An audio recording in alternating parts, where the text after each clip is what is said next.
This exercise is called a body weight hinge. It's the last way we're going to be practicing the hinge pattern before we start to add some resistance. So we're going to start in a standing position. I'll show you from the side here. We're going to start in a standing position. Again, my feet are going to be hip to shoulder width apart. I prefer mine to be a little bit more narrow, so mine are about 12 inches apart here.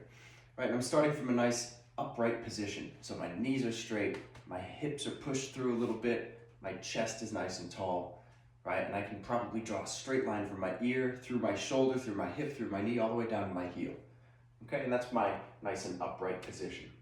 Right, and now, just like we practiced before from the knees and with the wall, we're gonna shoot those hips back like we're trying to close the car door.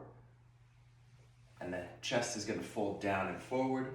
And you'll stop whenever you feel a natural limitation. For me, it's the tightness in my hamstrings. For you, maybe it's some tightness in the lower back. Maybe it's some tightness in the hips that's preventing you from going any lower, right? Whatever it is that you feel is stopping you from going any lower, stop at that point, that's fine.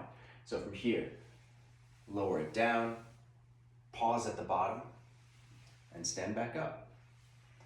Reach that butt back, allow that chest to fold forward down towards the floor, and come back up. Now you'll notice the lower I go, the more my spine approaches a horizontal position, right? So from here, as I go lower, lower, lower, lower, that's about as low as I can go. I'm almost out of horizontal position, right? That's gonna demand more work from the lower back. So we're expecting some work here again, right? From here, stand back up. If you feel like with every repetition, this is becoming more and more sore in the lower back or more and more tight, more and more symptomatic in your lower back, maybe we just regress it to an easier form, right? So we can go back down to the floor for the tall kneeling hip hinge.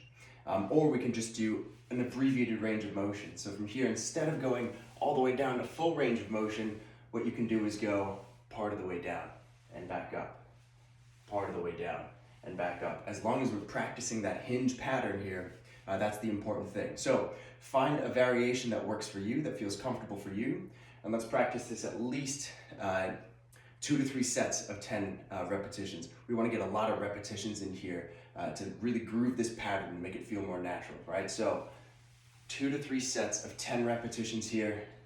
If this feels good and productive, add it to your library by pressing the plus sign.